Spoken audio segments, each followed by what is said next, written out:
Presented from the Aishin Broadcast Studio at Babcock's Media.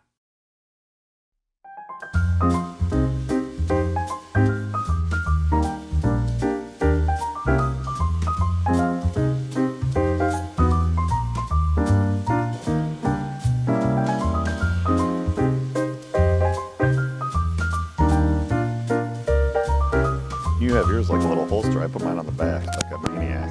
And I can't remember. Now I gotta. That's not a maniac. They have this set up and I feel bad. Nice. Let's just do this. Let's do that. Okay. All right. There we go. Okay. Hello.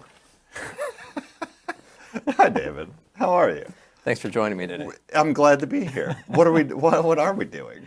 We're just talking. We are just talking. We're just talking. Do you That's what we do here. Do you feel like we're just talking, or do you still feel like it's studio? No, it's studio. I feel less studio. I don't feel in a rush to do some sort of intro and look at the camera. How about that? Yeah, It's that's always nice. So that's good. And when Yeah. you said hello, I felt like your guest. So maybe we're sitting at your desk. That's how I feel right now. Yeah. I feel like I said hello, and it's my show. Okay. All right. That's good. Well, and so this is just talking. We're just talking. I don't know if I told you the reason. We talked a little bit about doing this, but I have a second reason, and maybe we should tell people who we are, too. I mean, we will technically. Sure. What's our camera? This Hopefully have middle? an This answer. middle guy? Or an audience here.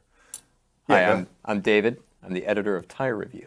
That's right. And I'm Jason. I'm the content director for Fleet Equipment, our heavy-duty trucking brand. So we do, and you and I have worked on many a brands here together. Many a brand. But now you're running the tire publication. I'm heavy-duty, which also uses tires. Yes, they do. And we just thought we'd just talk. Because we never get to just, honestly, if we're being real honest, we never just get to talk. I know. We I know. talk without the cameras, but we never just talk anymore. Right. Feel like that's not the first time I've heard that, but Yeah. yes. We don't. You're right. We just don't talk. we don't talk anymore. You know, it's funny, and also Yeah. the just talking. Just as an aside, it's what my dad would always say to my mom after the comments. You know, I mean, you're married, I'm married. Yeah, People are yeah. married in relationships. You got comments. You shouldn't say, We've all got comments. but you say the comments. And so when my mom gets to that level, that's like here. He's like, we're just talking. Right. So that's it. We're just talking. We are just talking. What are we talking about today? We've got heavy-duty truck tires. And I think it's obviously a very important subject. I mean, it's one of the biggest expenses Yeah. for any fleet. It is. And it's worth a discussion. It is worth a discussion. Well, and your point about the fleets are well taken. It is always like the number two behind fuel efficiency, number one, right? I've talked to fleet maintenance managers who have said if I could just manage my tires and put that in the black, I'd be good Yes. all day, Right. every day, every month. Let me ask you this though, because Tire Review talks with tire dealers, right? Independent tire dealers. Yes, sir. So, and it doesn't have to be heavy duty truck, but do they get into how does that work, right? If I'm a smaller fleet, right? Do I go to my local guy that I'm buying my SUV tires for, my wife's car's tires? It totally depends. I mean, there are certainly plenty of tire dealers out there who dabble in the commercial realm, and they've got their regular fleet customers.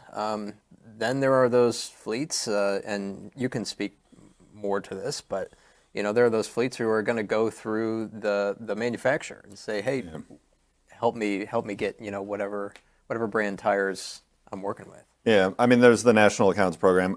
Typically, you have to be a certain fleet size or have a certain size buy to be able to go through that and have a certain footprint.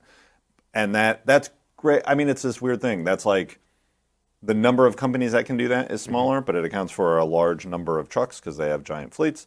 But then you have a bunch of small, let's say up to 5 trucks, right? Small or like 100 to 500 mid-size fleets that maybe don't fall into that. Yeah. You know what I mean? And have to Sure. work with their local tire reps. And that's a lot of fleets. It's a lot of fleets.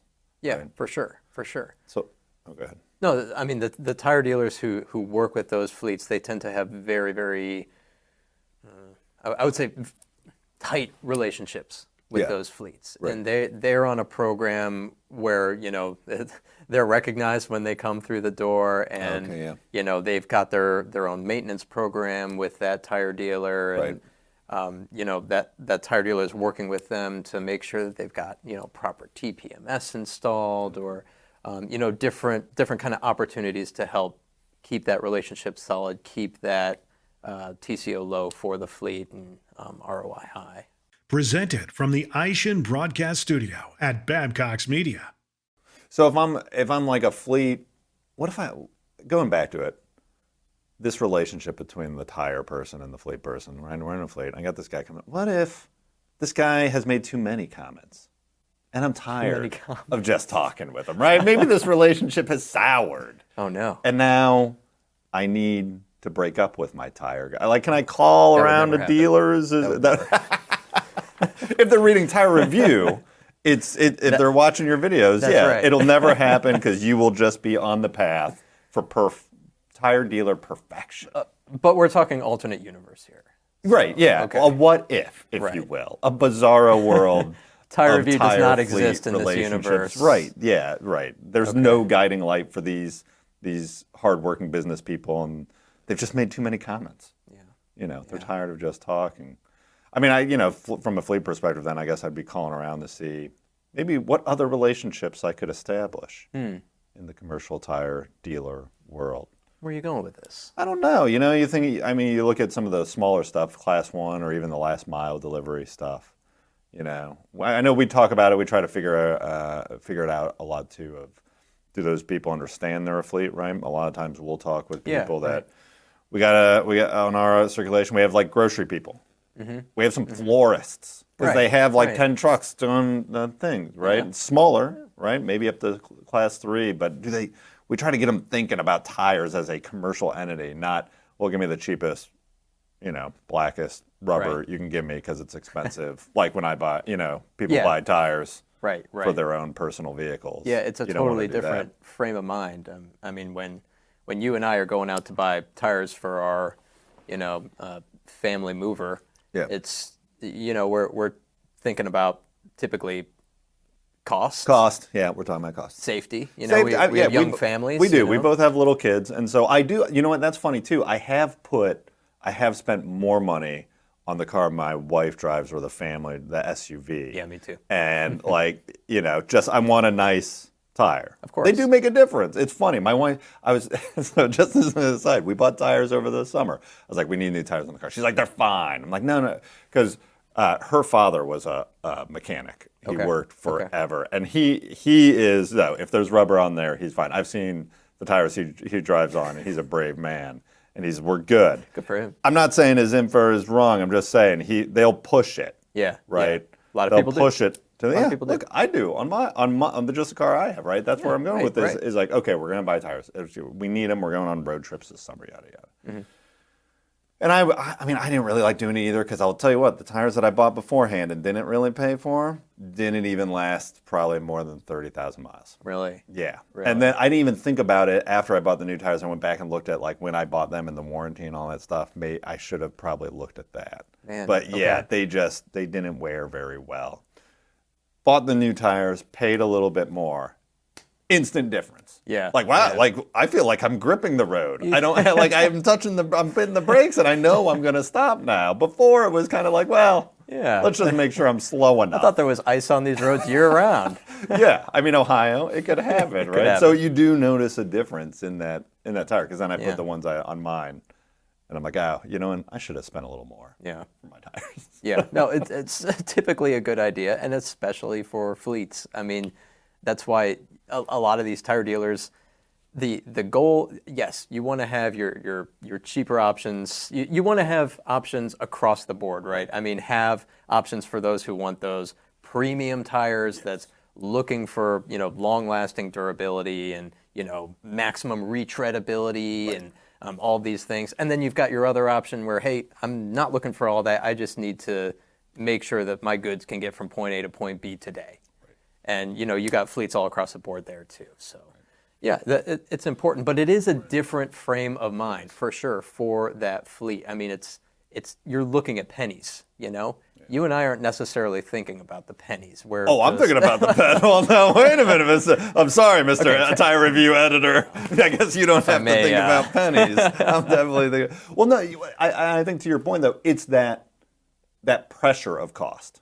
Yes. right? Yes. That's the a better way to pressure put it. of You're right. cost. Yes. Because you feel it no matter what. I mean, even in our worlds of, okay, well, we got little kids, and now we want to feel good about those tires and make sure that they stop. But even as a fleet, to your point, they are calculating total cost of ownership and ROI on theirs. You can pay for a better tire. You bring up retreading, right? You factor that in, but a lot of maintenance goes in that. You got to keep the casing really, really, really in good order to be able to do that. Yeah.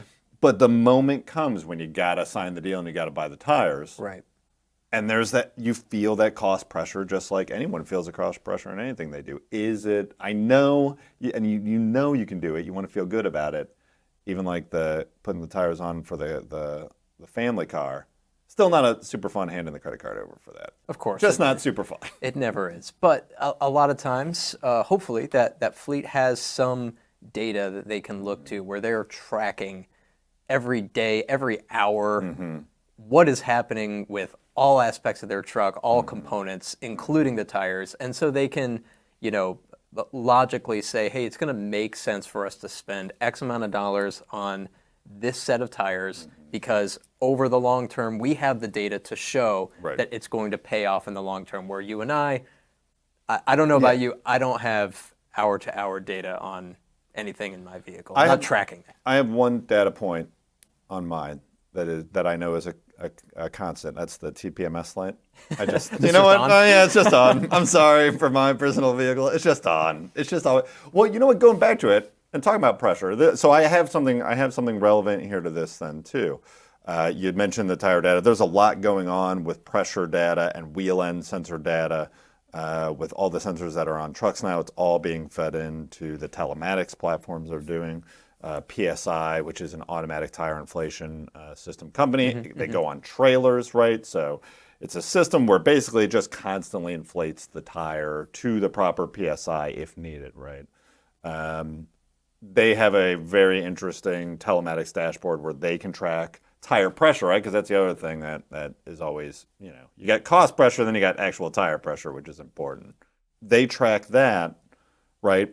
And they just really, to the point where they just were working with the CVSA, the Commercial Vehicle Safety Administration, to change the out-of-service requirements for tires if you have automatic inflation systems, right? So, for example, I do have some notes. I did bring some notes that actually talk about something. Trucks were being pulled out of service if there was an audible leak.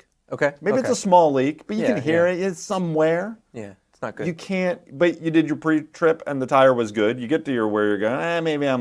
Maybe I'm 5 off, 10 off, right? Keep in mind though, we know on truck tires, 5 psi can negate any efficiency that you're trying to shoot for, right? Sure, so if you're 5 psi low, you're basically just paying for it at that point, right? Cost pressure. Ugh. Woof. Anyway, they said buzz your tires. Woof. Woof. Yeah, you don't want that reaction from your maintenance manager. No. When you're doing your tires, so pay for the premium ones. But so they submitted to the CVSA board that hey, yes, you should take care of a small leak, but if you have a small leak and tire inflation, you shouldn't be pulled out of service because the inflation system is continuing to keep it at the proper inflation. It's just constantly putting air in, and the leak isn't larger than the air intake coming in, right? So it succeeded. Now, if the trailer has automatic tire inflation system, the inspector just notes that there was a leak, and that the driver was informed, again, within a certain threshold, but the truck is not placed out of service. There are some caveats there. It would be a violation for out of service if the tire is already at 50% or less of maximum PSI. So if it's fair enough. I mean, if it's visibly flat, it's right. not going to work, right? Or of course, front steering axle. Any leak on the front steering axle is going to put you out of service. Hopefully so, because those front steer ones, those are the ones that all fleets want to make sure are top notch, and if not.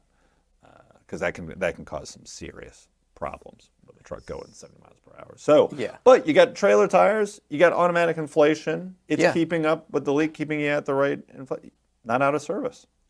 Very, very interesting. Isn't it? I'm going to interrupt you for a moment because we just got a visit from our producer, Ashley.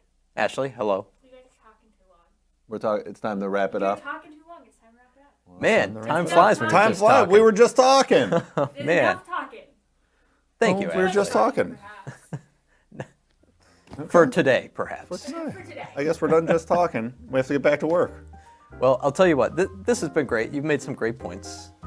Thank you, because I wasn't sure. That's not usually the kind of comment you get when you're just talking. I feel like I'm just supposed to say that. That's probably better. That's probably right. But, you know, I came in here wanting to talk about the relationship between the fleet and the tire dealers, and that relationship where both are winning. Yeah. And it's not always easy. And I think we started down that path a bit. Yeah. Enjoyed that. I came in here just to talk. Did you? So thanks for just talking with me. Hey, you know what? I'll just talk anytime. Anytime. It's been great. I guess we take the mics off. Can we do this? Yeah, I think so. All right. All right, thanks. Well, have a great day. Yeah, I guess we'll talk later. We'll talk later. Have a great day.